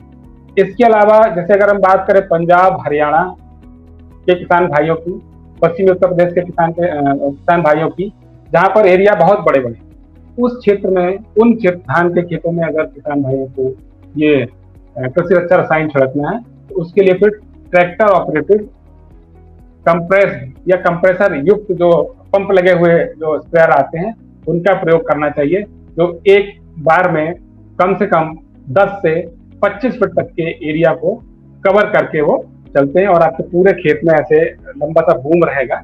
उस पर 20 से लेके और 60 तक नोजल लगे होते हैं, उसके साथ ट्रैक्टर के साथ अटैच किया जाता है और उसमें एक पंप लगा होता है जो ट्रैक्टर से शक्ति लेके उसमें कंप्रेसर बनाता है और वो प्रेशर रिलीज सिर्फ नोजल्स के थ्रू होता है और बड़ी आसानी से कम समय में कम लागत में हम बड़े आसानी से अपने खेत में इस रसायनों का छिड़काव कर सकते हैं। इस बात जी डॉक्टर साहब, आपने बताया कि किस तरह से यदि कोई भी द्रव्य हो या फिर पादप रक्षा रसायन हो यानी प्लांट प्रोटेक्शन केमिकल हो, उनका प्रयोग करने के लिए ये आवश्यक है, बिना यंत्रों के उनका प्रयोग नहीं किया जा सकता। कृषि यंत्र एक ऐसे माध्यम है कि कोई भी कार्य को संपन्न करना हो तो इसकी जरूरत जरूर पड़ती है, इसीलिए यंत्रों का इतना महत्व है हमारे कृषि के कार्यों में भी। साथ ही साथ हमारे जो नॉर्मल जीवन है, जो आम आदमी का एक सामान्य जीवन है, उसमें भी हम देखते हैं कोई ना कोई छोटे छोटे यंत्र हैं जिनसे हम घिरे हुए रहते हैं तथा इनके प्रयोग के बिना हमारा जीवन अधूरा रहता है। जहां तक एक सेफ यूज ऑफ पेस्टिसाइड की आपने बात कही कि सुरक्षित प्रयोग करने की, मैं आपको एक वाक्य बताता हूं सभी किसान भाइयों को।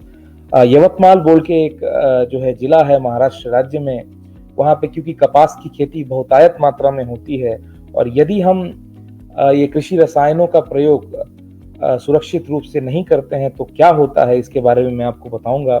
कपास के जो कुछ वैरायटियां हैं वो काफी लंबी हो गई और जो है बिना प्रॉपर प्लांट प्रोटेक्शन किट के, जिसको हम पीपीई किट कहते हैं, जो आजकल काफी जो है चर्चा में है, मास्क पहनना, ग्लव्स लगाना, ये सारी चीजें इतनी आम नहीं थी इस वर्ष के पहले एवं जो है ये कृषि क्षेत्र में भी, परंतु आमतौर पे जो है सजग किसान भाई करते थे, परंतु कई किसान भाई इसको ज्यादा जो है नजरिए से इसको महत्व नहीं देते थे। तो यवतमाल में क्या हुआ, हमारे कुछ किसान भाइयों ने इसी तरह से एक प्लांट प्रोटेक्शन केमिकल छिड़का और छिड़कने की वजह से हवा का जो रुख था वो उनकी ओर ही था, मतलब उनकी ओर ही था और उसकी वजह से जो भी ये पादप रसायन थे उनके मुंह पे, आंख नाक पे छिड़क गया। कई किसान भाइयों की जान भी चली गई एवं कई किसान भाई बहुत बुरी तरह से जख्मी हुए। तो इसीलिए मेरी सभी किसान भाइयों से विनम्र आग्रह है, कोई भी प्लांट प्रोटेक्शन किट जो है केमिकल है, आप उसको प्रॉपर किट एवं मास्क के तहत ही पहन के ही अपनाएं। तो डॉक्टर साहब लगभग 50 मिनट हो चुके हैं और आप भी अपना कुछ इसी विषय पे एक्सपीरियंस शेयर करना चाहेंगे? जी डॉक्टर साहब प्लीज करें। जी सिद्धार्थ जी, देखिए जब हम चर्चा करते हैं कि कृषि रक्षा रसायनों की, तो इससे मैं समझता हूँ कि जैसे हमारे व्यूअर हैं doctor Srivastava ji, D S Srivastava ji, ये इस पे एक पूरा व्याख्यान दे सकते हैं, मैंने बड़े अच्छे से इनको जानता है और इस पे अगर चर्चा की जाए तो शॉर्ट में इसको बताने का मैं समझता हूँ कोई मतलब नहीं। इसमें एक मेरी रिक्वेस्ट है, डिटेल में आप करवाइए जिससे किसान भाइयों को वो उसकी महत्ता पता लगे। इसमें एक छोटा सा उदाहरण मैं बताना चाहूंगा। मैं जहाँ का रहने वाला हूँ वहां से सटा हुआ एक हमारा जिला पड़ता है भिंड, इटावा और ग्वालियर के बीच में। वहाँ की सत्य घटना मैं आपको बता रहा हूँ। लगभग 3 साल पहले मैं किसी शादी समारोह में वहां गया, वहां पर देखा कि भाई एक बच्चा बहुत बुरी स्थिति में है, हॉस्पिटल में जा रहा है। तो पता लगा कि क्या हुआ, बोले उन्होंने साहब कोई केमिकल की शीशी में भर के पानी पी लिया। उसकी जब हकीकत जाननी चाहिए तो हुआ ये, आप देखते हैं टीवी में बहुत सारे विज्ञापन आते हैं कि भाई आओ कुछ तूफानी करते हैं, थम्स अप, पेप्सी और बहुत सारी चीजें हैं, मुझे नाम नहीं लेना चाहिए, लेकिन बहुत सारे पेय पदार्थों का विज्ञापन आता है। उस बच्चे ने उन विज्ञापनों को देख के अपने माता पिता से आग्रह किया कि मुझे भी कुछ पैसा धनराशि दो जिससे मैं ये चीज बाजार से खरीद के ये पेय, शीतल पेय पी सकूं। तो एक बार दे दिया गया, 2 बार दे दिया गया। अब जब वो बार बार डिमांड करने लगा तो घर वालों को लगा नहीं भाई तो बहुत ज्यादा हो रहा है, तो मना कर दिया, नहीं पैसा है नहीं। हुआ क्या, ये जो कृषि रक्षा रसायन है इसकी कोई शीशी हमारे किसी किसान भाई ने उपयोग करके और यही खेत में कहीं डाल दी। उस बच्चे ने उसमें पानी भरा और उसको उस विज्ञापन के हिसाब से अपना एक्टिंग करते हुए उसको पानी पी गया और उसके बाद इतना सीरियस हो गया कि बड़े मुश्किल में बहुत खर्च करने के बाद उसकी मतलब जान बची। तो ये छोटी सी चीज मैं इसलिए ऐड करना चाह रहा था कि इस पे एक पूरा विस्तृत एक चर्चा होनी चाहिए इस बात की। जी सिद्धार्थ। बिल्कुल, बिल्कुल, बिल्कुल, आपने बहुत ही अच्छी बात कही डॉक्टर साहब, और हम निश्चित ही आपके जो है सजेशन को लेके आगे विस्तृत एक चर्चा इस पे करेंगे, एक सेशन रखेंगे। जो फाइटोसैनिटरी मेजर्स की यदि मैं बात करूँ, खेत में साफ-सफाई की बात कहूँ, इन सभी छोटी-छोटी बातों का मुख्य ध्यान रखना पड़ेगा, खास करके जो युवा किसान भाई हैं, जिनके छोटे बच्चे हैं, तो उनको इन बातों का प्रबल रूप से ध्यान रखना पड़ेगा। डॉक्टर साहब 50 मिनट हो चुके हैं, समय सीमा थोड़ी कम है हमारे पास। विशाल कुमार जी, लीला गोगाट जी, एवं ये शिव भगवान साहू जी, रविंद्र कुमार जी, मोहित खुराना जी हिमाचल प्रदेश से, इन सभी योगेश चौधरी जी, इन सभी लोगों ने आपका हार्दिक स्वागत एवं अभिवादन किया है। बहुत बहुत धन्यवाद सारे व्यूअर्स का। जो व्यूअर्स हमारे साथ नए जुड़े हैं उनको मैं बता देना चाहूँ, हालांकि 50 मिनट हो चुके हैं, आज हम कृषि यंत्रों पे आज हम चर्चा कर रहे हैं, और खास करके धान की फसल में मुख्यतः कौन कौन से कृषि यंत्र प्रयोग किए जा सकते हैं। तो खेत की तैयारी, बुआई तथा फसल सुरक्षा के ऊपर हमने अभी तक चर्चा की, मुख्यतः हमने बात की। अब हम बात करते हैं इंटरकल्चरल ऑपरेशंस, और खास करके कई किसान भाइयों के भी सवाल है जो खरपतवार नियंत्रण में मुख्यतः कौन कौन से कृषि यंत्रों का सुचारू रूप से प्रयोग किया जा सकता है, इस पे एक विस्तृत चर्चा करके संक्षिप्त रूप से ही हमारे किसान भाइयों को मार्गदर्शन करें। जी डॉक्टर साहब। बिल्कुल सिद्धार्थ जी, क्योंकि हम लोग धान के फसल के ऊपर चर्चा कर रहे हैं, तो मैं बताना चाहूंगा कि एक ही फसल को लेके हम चले तो ज्यादा अच्छे से लोगों को समझ में आएगा, मुझे बताने में उतना आसान रहेगा। वैसे तो इंटरकल्चरल ऑपरेशन की बात करें तो हर फसल के लिए एक अलग टाइप का यंत्र की जरूरत पड़ती है। स्पेसिफाइड चीजें चूंकि जो मैंने बताया, भोपाल में हमारा एग्रीकल्चर इंजीनियरिंग का जो रिसर्च इंस्टीट्यूट है, वो दिन रात वहाँ के वैज्ञानिक महोदय कार्यरत हैं। तो चूंकि हम धान के बारे में चर्चा कर रहे हैं तो उसी को बताना चाहूंगा। देखिए, धान में सामान्यतः देखें हम अगर सिंचित दशा में, तो वहां पर खरपतवार बहुत ज्यादा नहीं होते, क्योंकि हमेशा पानी खेत में रहता है। और अगर ड्राईलैंड एरिया की बात करें, बारानी एरिया की बात करें, तो वहां पर जब हम धान करते हैं तो चूंकि वो वहां पर थोड़ा सूखा रहता है और वहां पर खरपतवार बहुत ज्यादा उगते हैं, डायरेक्ट सीड ड्राइव। तो दोनों परिस्थितियों में खरपतवार नियंत्रण के लिए बीडर जो हैं, निदाई यंत्र जिन्हें हम बोलते हैं, इनका प्रयोग करना चाहिए। बीडर जो है मार्केट में हमारे पास स्पेशली 2 टाइप के बीडर हैं, जिसे एक को हम पैडी बीडर बोलते हैं, मतलब धान का बीडर, और ये जो है हमारा दूसरा हमारा कोनो बीडर। कोनो बीडर तो स्पेशली एसआरआई पद्धति से लगाए गए धान के लिए बनाया गया है, किया गया, डिजाइन किया गया है। तो जो हमारा पैडी बीडर है, ये 2 तरीके का बाजार में उपलब्ध है, एक मैनुअली मतलब मानव चालित, दूसरा पावर ऑपरेटेड। आजकल हर मशीन को चलाने के लिए पावर की जरूरत पड़ रही है, क्योंकि लेबर या मजदूर भाई इतने उपलब्ध नहीं होते हैं। अगर यंत्रों का प्रयोग करके भी हम मजदूर भाइयों का इंतजार करें तो फिर मैकेनाइजेशन का कोई फायदा नहीं है। इसीलिए हमें पावर ऑपरेटेड, ज्यादातर इम्प्लीमेंट हमारे पावर ऑपरेटेड आते हैं।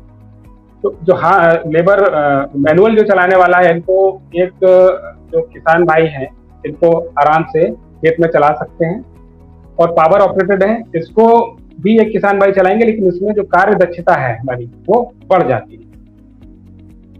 दोनों को चलाने के लिए सामान्यतः जो आप अगर लाइनों में बुआई की है, तभी आप इनका प्रयोग कर सकते हैं। अगर आपने डायरेक्ट सीड ड्राइव जो छिटकवा बो दिया है, या रोपाई आपने बिना लाइन के कर दी है, तो फिर इन यंत्रों का उसमें हम प्रयोग बिल्कुल नहीं करते। और ये जो दोनों यंत्र हैं हमारे, ये सामान्यतः इन पे लगभग 50% की सब्सिडी गवर्नमेंट आत्मा योजना के अंतर्गत, मैकेनाइजेशन योजना के अंतर्गत, ये इम्प्लीमेंट बैंक योजना के अंतर्गत आपको सब्सिडी उपलब्ध करा रही है सरकार, चाहे वो आपकी राज्य सरकार हो। बाकी भारत सरकार से तो सब ये फंड्स आते ही हैं सब्सिडी के लिए, तो इनका प्रयोग करना चाहिए। इन यंत्रों की खासियत यह है कि इसमें आपको और जैसे गेहूं में हम निराई गुड़ाई करते हैं, उस तरीके से निराई गुड़ाई करने की जरूरत नहीं पड़ती है। इसमें ये जो दोनों यंत्र हैं, दोनों प्रकार के, कोनो वीडर या सिंपल वीडर, ये खेत में जब हम चलाते हैं तो ये क्या करते हैं कि जो भी उसमें खरपतवार है, घास फूस है, उसको पहले उखाड़ता है, उखाड़ के मिट्टी में कट करता है, उसके पीसेस बनाता है और मिट्टी में ही दबा देता है। तो इसका जो सबसे बड़ा फायदा है, जो धान के खेत में होता है, कि खरपतवार वैसे हम निकाल के खेत से बाहर फेंकते हैं, जो एक तरीके का हमारा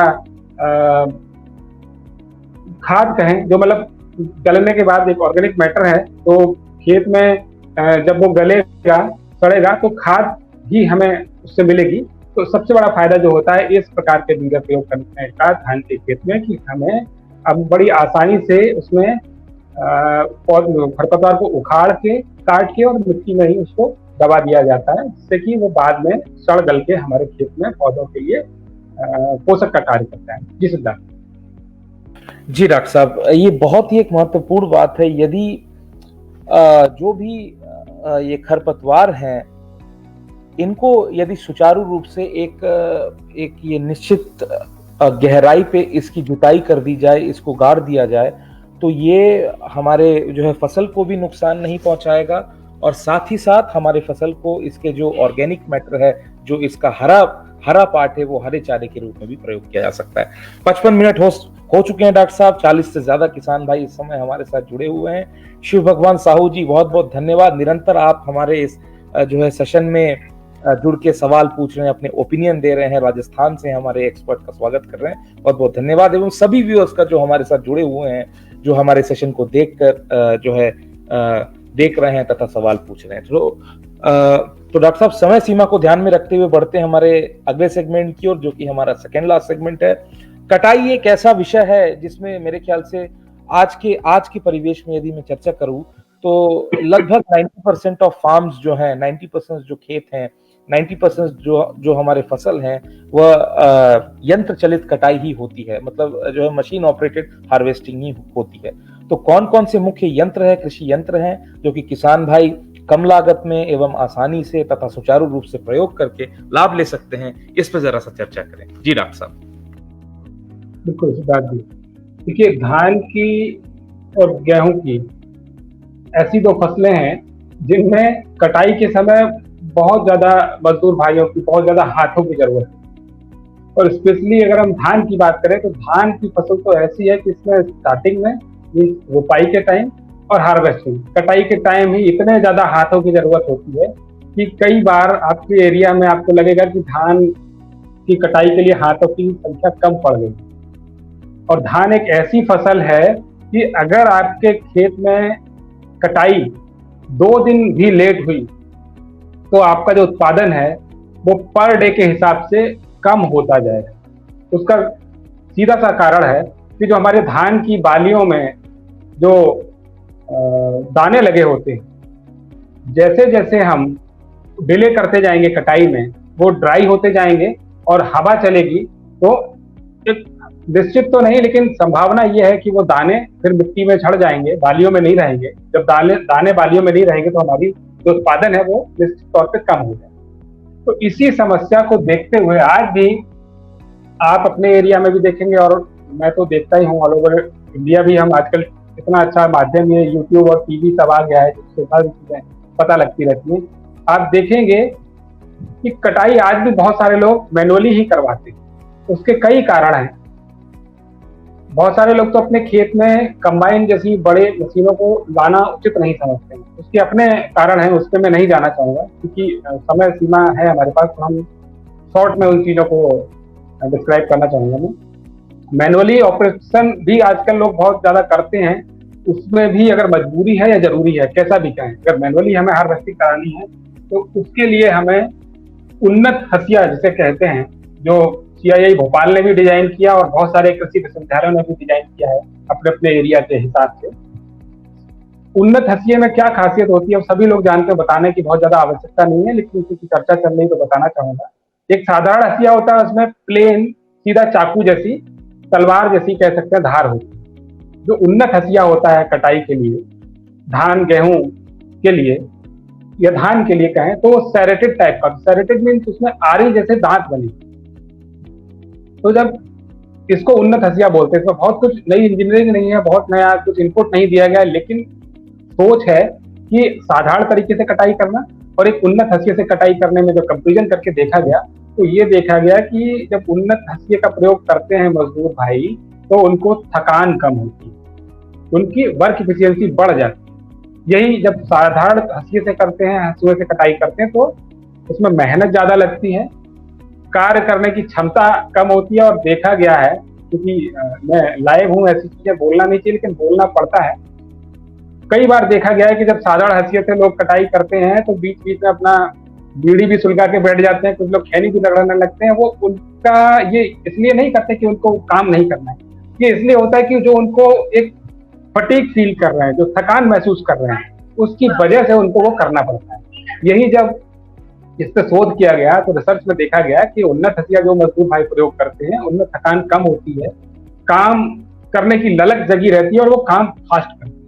ये तो हो गया हमारा मैनुअल तरीके से कटाई करना। अब आते हैं कृषि यंत्रों के ऊपर, जो उन्नत कृषि यंत्र जिन्हें कहते हैं। तो कटाई के लिए हम रीपर यूज कर सकते हैं, हार्वेस्टर यूज कर सकते हैं। रीपर विंडरोवर जो आता है, जो धान को काट के एक साइड से गट्ठर बना के साइड में डालता जाता है, उसका प्रयोग कर सकते हैं। और इन सबसे ऊपर जो बहुत जरूरी है, आज डिमांड है, मतलब ये मांग है भारत देश की हमारी, कंबाइन हार्वेस्टर। हमें कंबाइन हार्वेस्टर से कटाई करना चाहिए। अच्छा, एक समस्या इसमें कोई भी पूछ भी सकता है, नहीं मतलब पूछेगा भी तो उससे पहले ही मैं बता दूं कि अभी तक पूरे भारतवर्ष में ये देखा गया है, स्पेशली सिद्धार्थ जी आप तो दिल्ली में रहते हैं, अक्सर आप सुनते होंगे न्यूज़पेपर में, चैनलों में, तो देश के किसी पर्टिकुलर एरिया में, पंजाब हरियाणा में कटाई की गई और उसके बाद पराली जला दी गई। तो किसान भाई ये सोचते हैं कि भाई कंबाइन का प्रयोग करेंगे तो हमें पराली का ऐसा जलाना पड़ेगा। उसका भी निदान निकाल लिया है हमारे कृषि वैज्ञानिक महोदय ने। एक नई मशीन इजाद की है जिसे एसएमएस बोलते हैं, extra management machine, sorry extra management system. एक नया मशीन बनाया है जिसे कंबाइन हार्वेस्टर के साथ अटैच करके चलाते हैं। तो उसमें क्या होता है कि कंबाइन जो रूटीनली वर्क करती, जो सामान्यतः कार्य करती थी वैसा ही कार्य करती है। खेत में उसको चलाया जाता है, दाना जो होता है धान का वो एक जगह इकट्ठा होता रहता है कंबाइन के अंदर ही, या बाहर ट्रॉली में भी कर सकते हैं, वो जैसा आपका कंबाइन है वो जैसा काम सामान्यतः करती है वैसा ही करती रहती है। साथ साथ उसके एक अटैच करने के लिए भारत सरकार ने प्रतिबंध लगा दिया कि भारत में वो ही कंबाइन हार्वेस्टर बिकेंगे जो एसएमएस अटैचमेंट के साथ बेचेगा। जो नहीं बेचेगा उनका लाइसेंस निरस्त किया जाएगा। उनको भारत वर्ष में इस तरीके की कंबाइन हार्वेस्टर बेचना अलाउ नहीं। तो जब इतना सख्त नियम लागू किया गया तो आज आप कोई भी कंबाइन नया खरीदने जाएंगे तो आपको एसएमएस अटैचमेंट लगा के देगा, भूसा नियंत्रण सिस्टम। उसमें वो करता क्या है कि जब कंबाइन ने अपना काम कर लिया उसके बाद वो पीछे अटैच्ड होता है, वो भूसे पराली को महीन महीन टुकड़े में भूसा टाइप का करके खेत में ही बिछा देता है, फैला देता है। तो वो फिर खेत में ही सड़ता है, गलता है और खाद के रूप में वो हमारे पौधों को ही पोषक तत्व प्रदान करता है। तो मैं समझता हूँ इस तरीके के जो कृषि यंत्र हैं हार्वेस्टिंग के लिए, उनका किसान भाइयों को प्रयोग करना चाहिए। और हार्वेस्टिंग के लिए पहले हम देखते थे, आज तो बहुत सारे हमारे सेंटर पे ही मैंने कंबाइन हार्वेस्टर का agriculture skill council of India के थ्रू कंबाइन हार्वेस्टर ऑपरेटर की ट्रेनिंग करवाई हमारे यहाँ। हमने 18 मतलब उसके ऑपरेटर ड्राइवर कहें उनको हमने अपने एरिया में मिर्जापुर में पैदा किया। और सरकार की सोच ऐसी है कि भारत के हर तहसील या गांव में, तहसील या ब्लॉक में एक कंबाइन हार्वेस्टर हो, चाहे वो सरकारी हो या प्राइवेट हो। प्राइवेट कोई खरीदना चाहे तो उसके लिए जब वो खरीद लेगा, या सरकार उसको इम्प्लीमेंट बैंक में या कस्टम हायरिंग सेंटर के थ्रू उपलब्ध कराए, तो जब वो यंत्र आ जाएंगे तो उनको चलाने के लिए भी मैन पावर की जरूरत होगी। तो उसकी ट्रेनिंग ऑल ओवर इंडिया में है, agriculture skill council of India के थ्रू और बहुत सारी एजेंसियों के थ्रू ट्रेनिंग उनकी कराई जा रही है। और किसान भाई आगे जब भी कटाई करवाना चाहें धान की, गेहूं की, उनका कंबाइन हार्वेस्टर से कराएं, जिससे कि बहुत ज्यादा फायदे। जी सिद्धार्थ जी। डॉक्टर साहब, एक जो है बड़े ही नए मुद्दे पे आपने एक जो है राग छेड़ा, जो आपने कहा, और ये एक बहुत ही इंपॉर्टेंट इंफॉर्मेशन है, महत्वपूर्ण जानकारी है, खास करके किसान भाई जो एनसीआर क्षेत्र में रहते हैं, हरियाणा पंजाब में रहते हैं, जिनके ऊपर जब भी दिवाली के पहले आता है एवं दिवाली के बाद कई आरोप प्रत्यारोपण लगते हैं।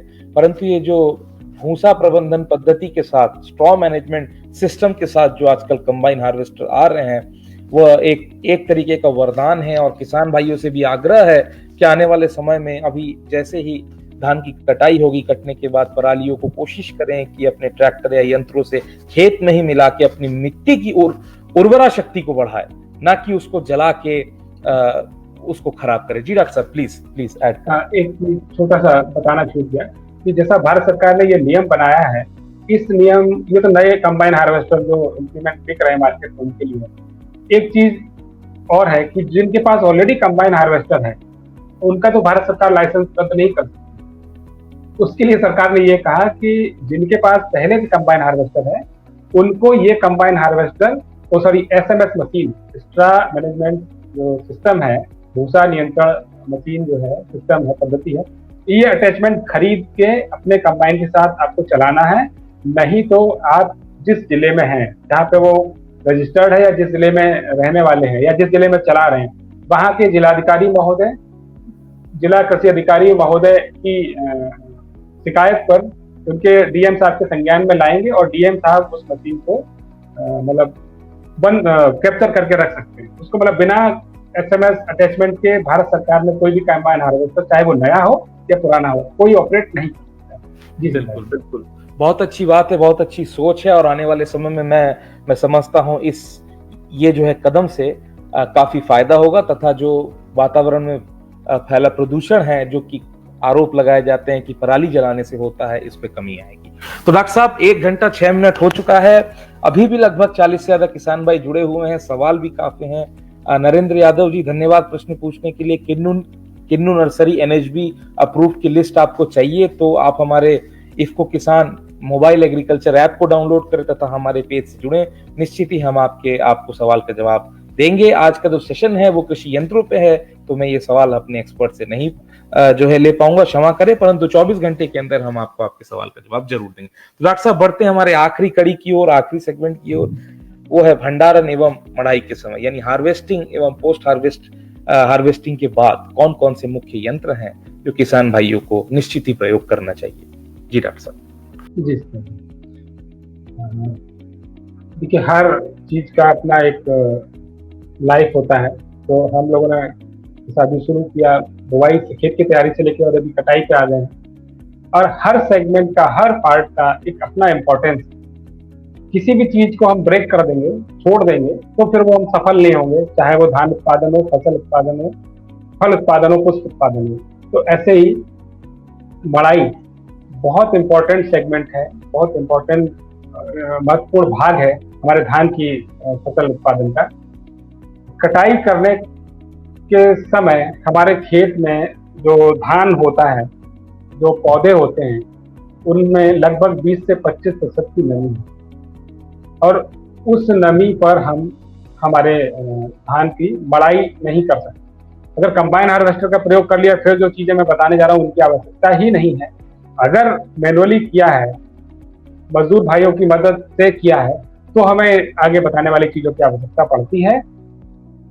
आवश्यकता ये पड़ती है कि धान काटने के बाद, क्योंकि नमी का स्तर जो है लगभग 20 से 25% के आसपास होता है, तो हमें धान काटने के बाद खेत में छोड़ देना पड़ता है। कभी गट्ठर बना के छोड़ते हैं, कभी ऐसे ही काट के छोड़ देना पड़ता है, और हम इंतजार करते हैं कि उसमें नमी का जो स्तर है वो लगभग 15-16% के आसपास आ जाए, क्योंकि तभी हम उसकी थ्रेसिंग कर सकते हैं। अभी बात आती है थ्रेसिंग करने की। थ्रेसर के प्रकार जो हैं भारत में कई प्रकार के हैं, बहुत सारे दशकों से मैं देखता आ रहा हूँ। सबसे पहले जब हमने होश संभाला, ऑल पैड थ्रेसर एक आया करता था, एक कांटेदार थ्रेसर आता था जिसको पैडी थ्रेसर बोला करते थे। आजकल ये चीजें आउटडेटेड सी हो गई हैं, लेकिन फिर भी अगर आप कभी गांव में जाके देखें, छत्तीसगढ़ के, अगर आप बस्तर जैसे जगह में जाके देखें, मध्य प्रदेश का जनजाति जहाँ समूह रहते हैं वहां जाके देखें, तो आज भी मैकेनाइजेशन है, लेकिन पुराने टाइप की मशीनें वहां पर उपलब्ध कर रहे हैं। तो मढ़ाई के लिए, थ्रेसिंग के लिए हमारे पास ऑल पैड थ्रेसर है। मैं चूंकि शुरुआत से बताना शुरू करूँ, पैडी थ्रेसर जो कटीले तबे वाला होता है वो उपलब्ध है। इसके अलावा एडवांस थ्रेसर्स भी आ गए जो स्पेशली पैडी थ्रेसिंग के लिए ही बनाए गए हैं, इनका प्रयोग करना चाहिए। और एक चीज जिसको मैं विश्वास करता हूँ, अपने जो भी मेरे संपर्क में किसान भाई आते हैं, मैं सभी को यही सलाह देता हूँ कि आज के समय में जो भारतीय कृषि अभियंत्रण अनुसंधान परिषद जो भोपाल में है, उसने एक बड़ी अजीबोगरीब मशीन विकसित की है जिसका नाम है मल्टी क्रॉप थ्रेसर। और ये टेक्नोलॉजी जो है पूरे भारत में कई हमारे यंत्र निर्माता हैं उसको बना रहे हैं। इस मशीन का हमें प्रयोग करना चाहिए। क्यों करना चाहिए? क्योंकि इसका नाम है बहु फसली थ्रेसर, मल्टी क्रॉप थ्रेसर। आप एक ही थ्रेसर से धान, चना, सरसों, बाजरा, जौ, जो भी आप उगा सकते हैं, जो भी आप सोच सकते हैं, उन सबकी थ्रेसिंग एक ही मशीन से आप कर सकते हैं। होता क्या है, इस मशीन को जब आप खरीदने जाते हैं मार्केट में, तो सामान्य जो थ्रेसर है उससे इसकी कीमत लगभग 15 से 20 हजार ज्यादा हो सकती है। ये वेरी कर सकता है कि मार्केट आप किस साउथ इंडिया में ले रहे हैं कि नॉर्थ इंडिया में ले रहे हैं, आसाम में खरीद रहे हैं कि अंडमान में खरीद रहे हैं, वो वेरी करता है। लेकिन रीजन मैं बता देता हूँ वो इतनी ज्यादा क्यों लेते हैं। क्योंकि बहुउद्देशीय या बहुफसलीय ये हमारा थ्रेसर होता है, तो इसके साथ साथ जब भी स्टार्टिंग में होता था इंडिया में, अभी आज की डेट में मैं नहीं बता सकता हूँ, यूट्यूब का समय आ गया है। तो जब भी डीलर से आप कोई किसान भाई थ्रेसर खरीदने जाते थे, तो वो उनको अपने यहाँ 1 से 2 दिन की ट्रेनिंग, प्रशिक्षण देते थे और साथ में एक टूल किट देते थे जिसमें कुछ wrench, spanner, plier, nut bolt और अटैचमेंट हुआ करते थे। तो ये जो खर्चा एक्स्ट्रा होता था वो इसलिए होता था। अच्छा, प्रशिक्षण की जरूरत क्यों पड़ती थी?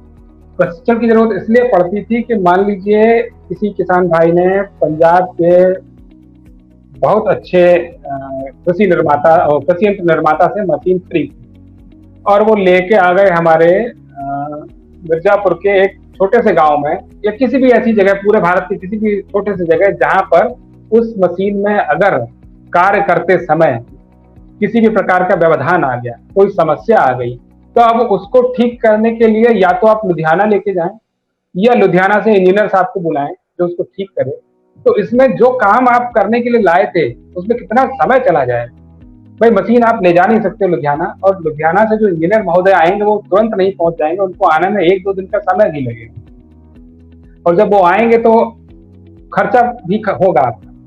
तो उस परिस्थिति से बचने के लिए डीलर क्या करते थे, 1 से 2 दिन की ट्रेनिंग देते थे कि अभी आप धान की मड़ाई कर रहे हैं, थ्रेसिंग कर रहे हैं, तो दूसरी जाली उसमें लगी होगी। अगर आपको गेहूं की थ्रेसिंग करनी है तो वो जाली हटा के दूसरी जाली लगानी होगी।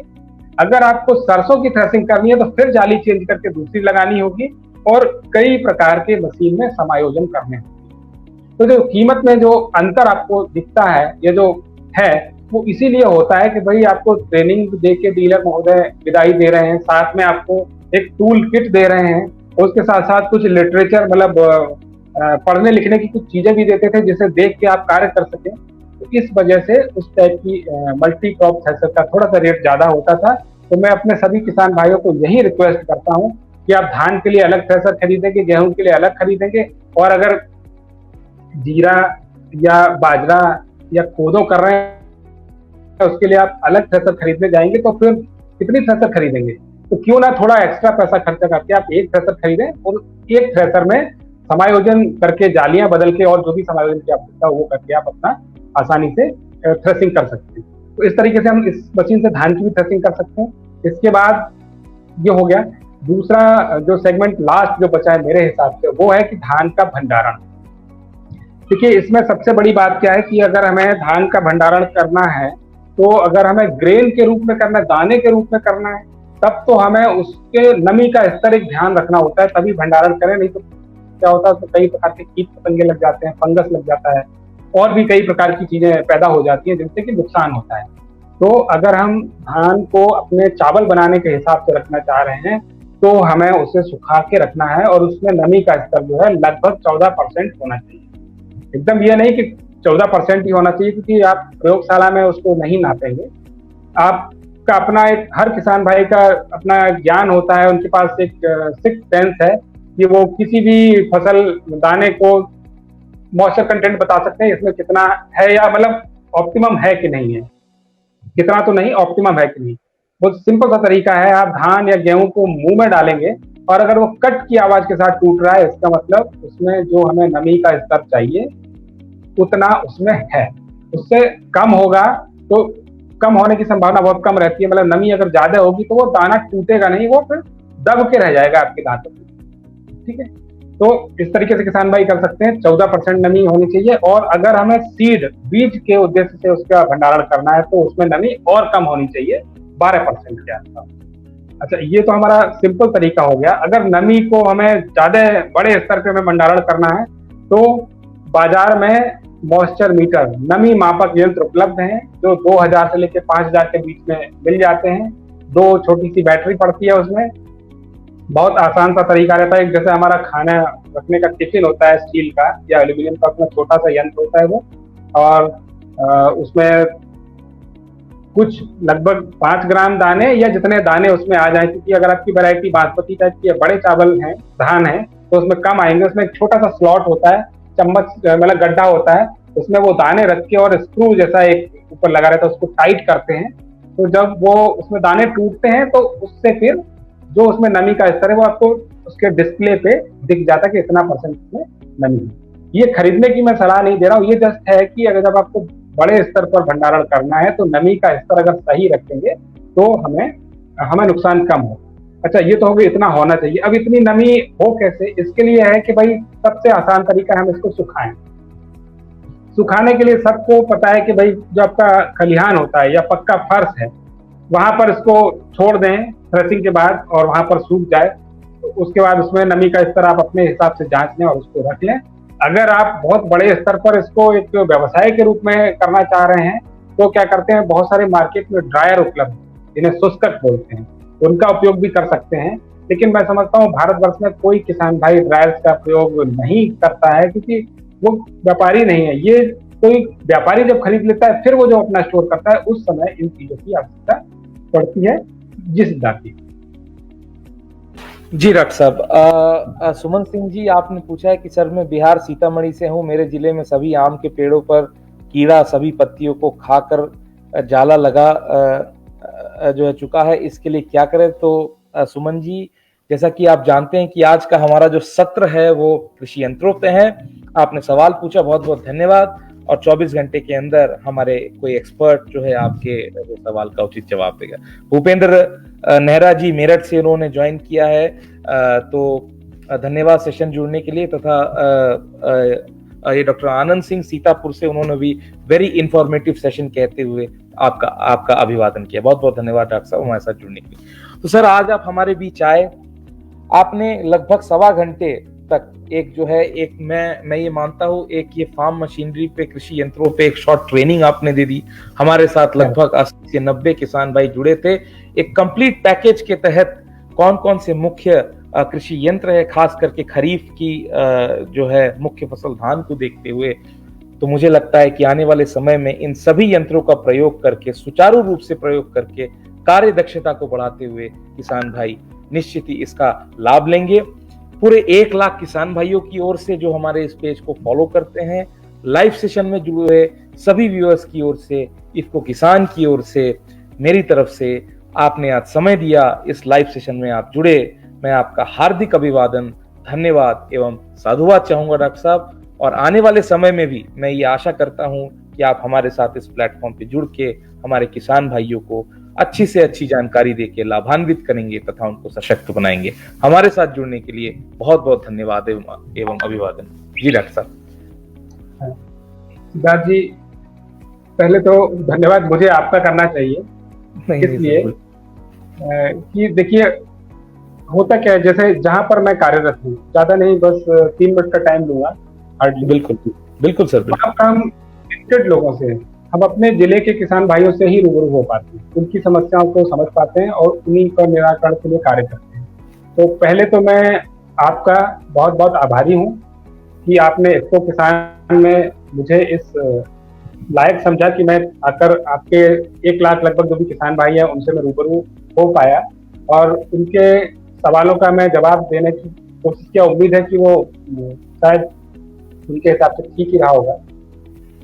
आगे मैं ये कहना चाहूंगा कि जो हमारा BHU है, काशी हिंदू विश्वविद्यालय है, ये एक ऐसा यूनिवर्सिटी है, थोड़ा सा इंफॉर्मेशन दे दूं आपको कि हमारा विश्वविद्यालय लगभग 100 वर्ष पूरे कर चुका है, लगभग क्या 100 वर्ष से ज्यादा पूरे कर चुका है, और साउथ ईस्ट एशिया में ये सबसे बड़ा रेजिडेंशियल यूनिवर्सिटी है। ये आप भी जानते हैं कि आप यहाँ पर छात्र रह चुके हैं। हमारा जो विश्वविद्यालय है, काशी हिंदू विश्वविद्यालय, ये इंस्टीट्यूट ऑफ एमिनेंस, भारत सरकार ने इसको इंस्टीट्यूट ऑफ एमिनेंस का दर्जा दिया है, जिससे यहाँ पर बहुत सारी और तरीके की क्लास बढ़ गए हैं और चीजें बढ़ गई हैं। तो इन सारी चीजों को देखते हुए मैं आपका आभारी इसलिए भी हूँ कि आपने इतने अच्छे तरीके से जो क्वेश्चन आंसर का सेशन और जो पूरा सेशन किया, इसको मैं समझता हूँ, मैंने बहुत सारी जगह मैं टीवी टॉक, रेडियो टॉक और भी करता रहता हूँ, आपको भी अपना एक्सपीरियंस हो जाएगा। जिस तरीके से आप करते हैं ये एक बहुत बड़ी चीज है, और ये सीखने के लिए, जैसा मैं हमेशा आपको बोलता रहता हूँ, अपने सारे स्टूडेंट्स को बोलता हूँ कि आज भी मैं एक स्टूडेंट के तरीके से हूँ और आज भी को हमेशा एक स्टूडेंट के तरीके से ही रहना चाहिए। कल से आज तक मैंने आपसे बहुत सारी चीजें सीखी, शायद आपने भी कुछ मेरे से सीखा होगा। तो इन सारी समायोजन करते हुए आपने मुझे आमंत्रित किया, तो कृषि विज्ञान केंद्र काशी हिंदू विश्वविद्यालय राजीव गांधी दक्षिणी परिसर की ओर से मैं आप सभी लोगों का धन्यवाद देता हूँ, आपका आभारी हूँ। और स्पेशली काशी हिंदू विश्वविद्यालय बीएचयू की ओर से मैं आप सभी का आभार व्यक्त करता हूँ कि भविष्य में भी अगर कभी मेरी किसी प्रकार की जरूरत लगे, हमारे पूरा काशी हिंदू विश्वविद्यालय और कृषि विज्ञान केंद्र आपके लिए हमेशा तत्पर है। धन्यवाद। बहुत बहुत धन्यवाद डॉक्टर साहब। महामना की पावन धरती से आप संपर्क रखते हैं, तथा मुझे भी अवसर मिला है महामना की पावन धरती से जो है शिक्षा अर्जन करने का, और कृषि विज्ञान संस्थान एवं कृषि विज्ञान केंद्र राजीव गांधी दक्षिणी परिसर के सभी वैज्ञानिक गणों को एवं मेरे गुरुजनों को, सभी किसान भाइयों की तरफ से और आपको भी बहुत बहुत धन्यवाद एवं अभिवादन। हमारे साथ जुड़ने के लिए, ये मंच शेयर करने के लिए धन्यवाद एवं नमस्कार डॉक्टर साहब। तो जैसा कि आपने देखा, आज हमारे साथ जुड़े थे डॉक्टर सुनील कुमार गोयल जी, जो कि कृषि अभियांत्रिकी एक्सपर्ट थे, और आने वाले खरीफ ऋतु में, खरीफ फसलों में, खासकर धान में कौन कौन सी मुख्य कृषि यंत्रों का प्रयोग किसान भाई सुचारू रूप से करके लाभ ले सकें, इस पे आज हमने की चर्चा। आशा करते हैं आज का जो सेशन रहा वो आप लोग के लिए लाभान्वित रहा। थोड़ा लंबा सेशन रहा, परंतु ये इतना मुख्य जो है एवं ये ज्वलंतशील मुद्दा था जिसे हमें डिस्कस करने की एवं चर्चा करने की मुझे लगा कि हमें निश्चित ही करना चाहिए। ज्यादा से ज्यादा किसान भाई बहनें, छात्र छात्राओं एवं कृषि प्रणाली से जुड़े हुए लोगों को हमारे इस लाइव सेशन के बारे में बताएं। रोज सुबह 11 बजे हमारे साथ फेसबुक इफ्को किसान CSR पेज पे जुड़ें, तथा कृषि में उन्नत जानकारी, नई नई तकनीकें एवं ज्वलंतशील मुद्दों के बारे में जानकारी लें, तथा अपनी क्यूरियोसिटी एवं जिज्ञासा को भी पूर्ण करें। आशा करते हैं हमारा आज का सेशन भी आपके लिए लाभदायी रहा। कल सुबह 11 बजे फिर मैं मिलूंगा एक नए एक्सपर्ट के साथ, एक नए विषय के साथ। तब तक के लिए, जैसा कि मैं हर बार कहता हूं अंत में, इफ्को किसान का यही है सपना, सफल समृद्ध रहे किसान अपना। जय हिंद, जय किसान। सिद्धार्थ भट्टाचार्य मैं आपसे सभी लोगों से लेना चाहूंगा आज्ञा। नमस्कार।